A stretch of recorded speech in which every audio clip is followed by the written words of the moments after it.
샬롬. 어느덧 11월이 시작되고 있습니다. 하루하루 우리에게 삶을 허락하신 하나님의 이유를 발견해 나가시기를 축복드립니다. 오늘 말씀은 창세기 41장 되겠습니다. 만 2년 후에 바로가 꿈을 꾼즉 자기가 나일 강가에 서 있는데 보니 아름답고 살진 7 암소가 강가에서 올라와 갈밭에서 뜯어먹고 그 뒤에 또 흉하고 파리한 다른 7 암소가 나일 강가에서 올라와 그 소와 함께 나일 강가에 서 있더니 그 흉하고 파리한 소가 그 아름답고 살진 7 소를 먹은지라. 바로가 곧 깨었다가 다시 잠이 들어 꿈을 꾸니 한 줄기에 무성하고 충실한 7 이삭이 나오고 그 후에 또 가늘고 동풍에 마른 7 이삭이 나오더니 그 가는 7 이삭이 무성하고 충실한 7 이삭을 삼킨지라. 바로가 깬즉 꿈이라. 아침에 그의 마음이 번민하여 사람을 보내어 애굽의 점술가와 현인들을 모두 불러 그들에게 그의 꿈을 말하였으나 그것을 바로에게 해석하는 자가 없었더라. 술 맡은 관원장이 바로에게 말하여 이르되 내가 오늘 내 죄를 기억하나이다. 바로께서 종들에게 놓아사 나와 떡 굽는 관원장을 친위대장의 집에 가두셨을 때 나와 그가 하룻밤에 꿈을 꾼즉 각기 뜻이 있는 꿈이라. 그곳에 친위대장의 종된 히브리 청년이 우리와 함께 있기로 우리가 그에게 말하매 그가 우리의 꿈을 풀되 그 꿈대로 각 사람에게 해석하다니 그 해석한 대로 되어 나는 복직되고 그는 매달렸나이다. 이에 바로가 사람을 보내어 요셉을 부르매 그들이 급히 그를 옥에서 내놓은지라. 요셉이 곧 수염을 깎고 그의 옷을 갈아입고 바로에게 들어가니 바로가 요셉에게 이르되 내가 한 꿈을 꾸었으나 그것을 해석하는 자가 없더니 들은즉 너는 꿈을 들으면 능히 푼다 하더라. 요셉이 바로에게 대답하여 이르되 내가 아니라 하나님께서 바로에게 편안한 대답을 하시리이다. 내가 꿈에 나일 강가에 서서 보니 살지고 아름다운 7 암소가 나일 강가에 올라와 갈밭에서 뜯어먹고 그 뒤에 또 약하고 심히 흉하고 파리한 7 암소가 올라오니 그같이 흉한 것들은 애굽 땅에서 내가 아직 보지 못한 것이라. 그 파리하고 흉한 소가 처음에 7 살진 소를 먹었으나 먹은 듯하지 아니하고 여전히 흉하더라. 내가 곧 깨었다가 다시 꿈에 보니 한 줄기에 무성하고 충실한 7 이삭이 나오고 그 후에 또 가늘고 동풍에 마른 7 이삭이 나더니 그 가는 이삭이 좋은 7 이삭을 삼키더라. 내가 그 꿈을 점술가에게 말하였으나 그것을 내게 풀이해주는 자가 없느니라. 요셉이 바로에게 아뢰되 바로의 꿈은 하나라. 하나님이 그가 하실 일을 바로에게 보이심이니이다. 7 좋은 암소는 7회요 7 좋은 이삭도 7회니 그 꿈은 하나라. 그 후에 올라온 파리하고 흉한 7 소는 7년이요 동풍에 말라 속이 빈 7 이삭도 7회 흉년이니 내가 바로에게 이르기를 하나님이 그가 하실 일을 바로에게 보이신다 함이 이것이라. 온 애굽 땅에 7회 큰 풍년이 있겠고 후에 7회 흉년이 들므로 애굽 땅에 있던 풍년을 다 잊어버리게 되고 이 땅이 그 기근으로 망하리니 후에든 그 흉년이 너무 심함으로 이전 풍년을 이 땅에서 기억하지 못하게 되리이다. 바로께서 꿈을 2번 겹쳐 꾸신 것은 하나님이 이 일을 정하셨음이라. 하나님이 속히 행하시리니 이제 바로께서는 명철하고 지혜 있는 사람을 택하여 애굽 땅을 다스리게 하시고 바로께서는 또 이같이 행하사 나라 안에 감독관들을 두어 그 7회 풍년에 애굽 땅의 5분의 1을 거두되 그들로 장차 올 풍년의 모든 곡물을 거두고 그 곡물을 바로의 손에 돌려 양식을 위하여 각 성읍에 쌓아두게 하소서. 이와 같이 그 곡물을 이 땅에 저장하여 애굽 땅에 임할 7회 흉년에 대비하시면 땅이 이 흉년으로 말미암아 망하지 아니하리이다. 바로와 그의 모든 신하가 이 일을 좋게 여긴지라. 바로가 그의 신하들에게 이르되 이와 같이 하나님의 영에 감동된 사람을 우리가 어찌 찾을 수 있으리요? 하나님이 이 모든 것을 내게 보이셨으니 너와 같이 명철하고 지혜 있는 자가 없도다. 너는 내 집을 다스리라. 내 백성이 다 내 명령에 복종하리니 내가 너보다 높은 것은 내 왕자뿐이니라. 내가 너를 애굽 온 땅의 총리가 되게 하노라. 하고 자기의 인장 반지를 빼어 요셉의 손에 끼우고 그에게 세마포 옷을 입히고 금사슬을 목에 걸고 자기에게 있는 버금 수레에 그를 태우매 무리가 그의 앞에서 소리 지르기를 엎드리라. 바로가 그에게 애굽 전국을 총리로 다스리게 하였더라. 나는 바로라. 애굽 온 땅에서 내 허락이 없이는 수족을 놀릴 자가 없으리라. 그가 요셉의 이름을 사브낫 바네아라 하고 또 온의 제사장 보디베라의 딸 아스낫을 그에게 주어 아내로 삼게 하니라. 요셉이 나가 애굽 온 땅을 순찰하니라. 요셉이 애굽 왕 바로 앞에 설 때에 30세라. 그가 바로 앞을 떠나 애굽 온 땅을 순찰하니 7해 풍년에 토지 소출이 심히 많은지라. 요셉이 애굽 땅에 있는 그 7년 곡물을 거두어 각 성에 저장하되 각 성읍 주위에 밭의 곡물을 그 성읍 중에 쌓아두매 쌓아둔 곡식이 바다 모래같이 심히 많아 세기를 그쳤으니 그 수가 한이 없음이었더라. 흉년이 들기 전에 요셉에게 두 아들이 나되 곧 온의 제사장 보디베라의 딸 아스낫이 그에게서 낳은지라. 요셉이 그의 장남의 이름을 므낫세라 하였으니 하나님이 내게 내 모든 고난과 내 아버지의 온 집리를 잊어버리게 하셨다. 차남의 이름을 에브라임이라 하였으니 하나님이 나를 내가 수고한 땅에서 번성하게 하셨다. 애굽 땅에 7해 풍년이 그치고 요셉의 말과 같이 7해 흉년이 들기 시작하매 각국에는 기근이 있으나 애굽 온 땅에는 먹을 것이 있더니 애굽 온 땅이 굶주리매 백성이 바로에게 부르짖어 양식을 구하는지라. 바로가 애굽 모든 백성에게 이르되 요셉에게 가서 그가 너희에게 이르는 대로 하라. 온 지면에 기근이 있음에 요셉이 모든 창고를 열고 애굽 백성에게 팔세 애굽 땅에 기근이 심하며 각국 백성도 양식을 사려고 애굽으로 들어와 요셉에게 이르렀으니 기근이 온 세상에 심함이었더라. 요셉의 이야기를 보면 뭔가 되는 듯 하다가 안 되고 또 해결되어질 것 같아 보이지만 다시 막히는 일들이 계속적으로 일어나게 됩니다. 40장에서는 요셉이 꿈을 해석한 대로 술 맡은 관원장은 복직이 되었고 떡 맡은 관원장은 죽게 되었죠. 그리고 이제 시간이 흘러서 오늘 본문 1절의 말씀을 보니까 만 2년 후에라고 이렇게 2년이 지났음을 말해주고 있습니다. 그 이야기는 술 맡은 관원장이 요셉을 잊어버린 지가 2년이 지났다는 말이죠. 술 맡은 관원장의 꿈을 해석할 때만 해도 이제 곧 모든 것이 해결되어질 것처럼 보였지만 한낱 사람이 도움 줄 것이라고 기대한 요셉이 얼마나 어리석은지를 보여주고 있는 것입니다. 그렇게 사람들의 기억에서 잊어질 때쯤 바로가 꿈을 꾸게 되었어요. 두 번의 비슷한 꿈을 꾸게 되었는데 2절의 말씀을 보면 흉하고 파리한 아주 말랐다는 것인데요.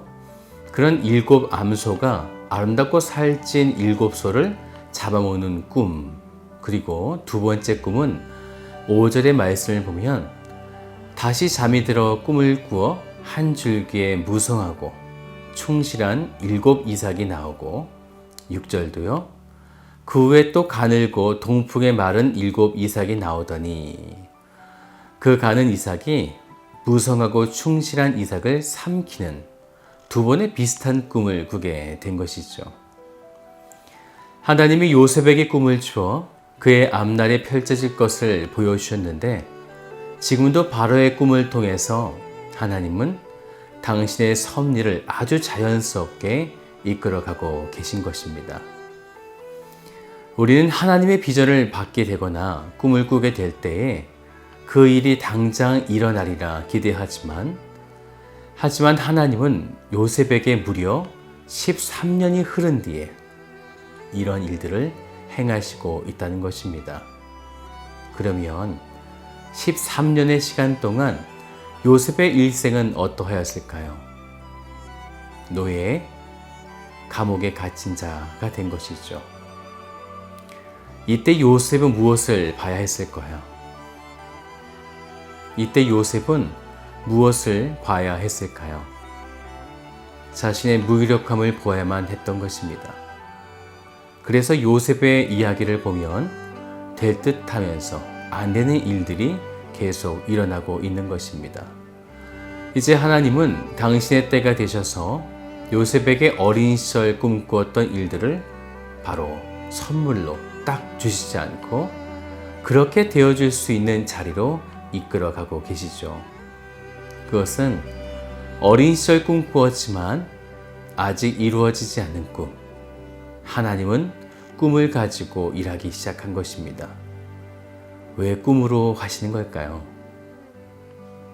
요셉에게 주었던 꿈이 진짜라는 것을 말씀하고 싶으셨던 것입니다.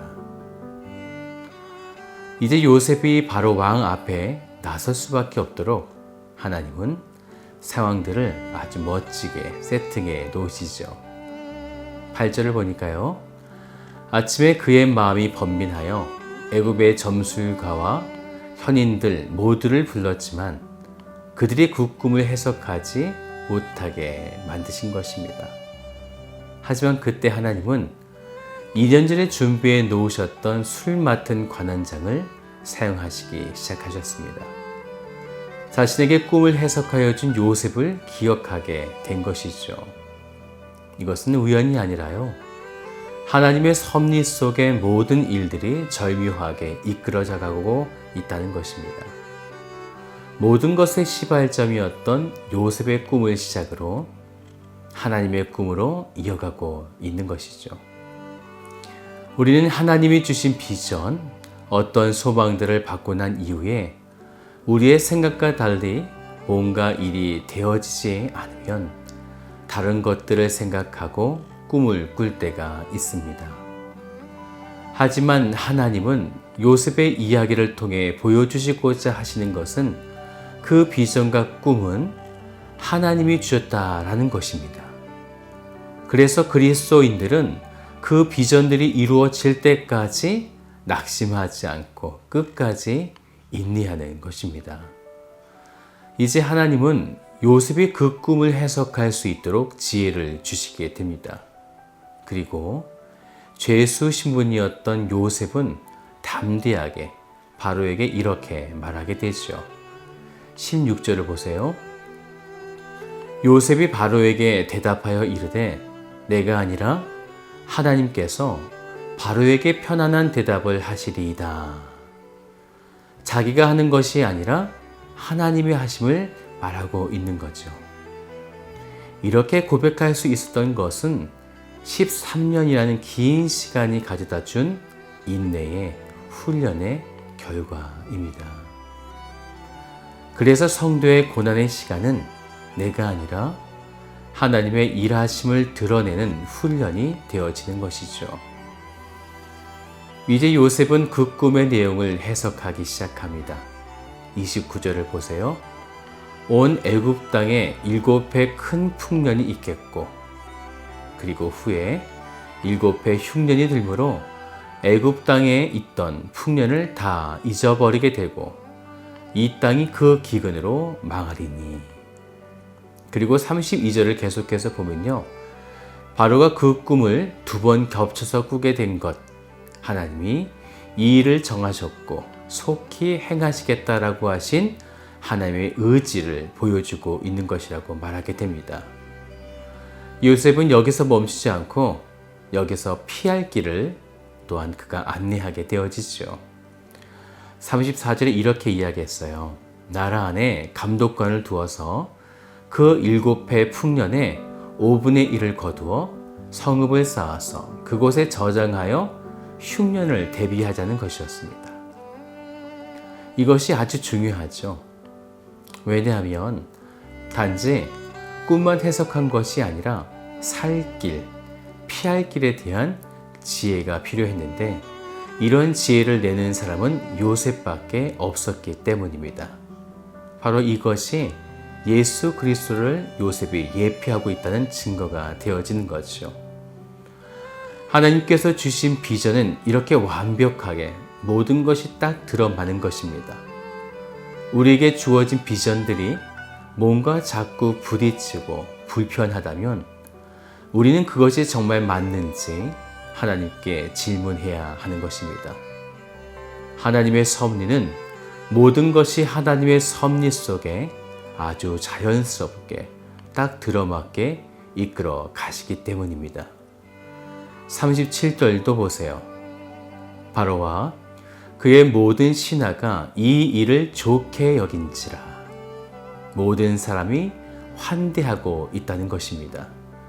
이것이 하나님의 방식입니다. 38절을 계속 보세요. 바로가 그의 신하들에게 이르되 이와 같이 하나님의 영에 감동된 사람을 우리가 어찌 찾을 수 있으리요. 지금 요셉의 이 사건을 통해서 이방인의 입에서 무엇이 드러나고 있습니까? 바로 하나님이 드러나고 있는 것이죠. 하나님의 섭리 방식은 반드시 하나님이 드러나야 합니다. 만약 그렇지 않다면 그것은 하나님의 방식이 아닙니다. 요셉은 이 사실을 알기까지 무려 13년이라는 시간이 걸렸던 것입니다. 이제 요셉의 꿈의 해석대로 그 땅에 7년은 흉년이 찾아오게 됩니다. 그리고 애굽에만 기근이 있었던 것이 아니라 56절에 보니까요, 온 지면에 기근이 있음에 이제 요셉을 먼저 이곳에 보내신 하나님의 의도를 드러내고 있는 것입니다. 길 예비자로 바로 예수님의 줄기를 가진 그의 형 유다를 지켜내기 위한 하나님의 뜻이 펼쳐지고 있는 것입니다. 사랑하는 여러분, 낙심하지 않기를 축복합니다. 하나님이 여러분에게 주셨던 꿈, 비전, 소망, 오늘 다시 기억하시기를 바랍니다. 그리고 그에 걸맞는 인생을 살고 있는지, 하나님의 뜻이 이루어지도록 비전 앞에 신실하게 나아가시는 복된 성도가 되시기를 주님의 이름으로 축복드립니다. 다 같이 기도하겠습니다. 참 좋으신 아버지 하나님 감사드립니다. 우리가 하나님 앞에 그 어떤 순간에도 낙심하지 않기를 원합니다.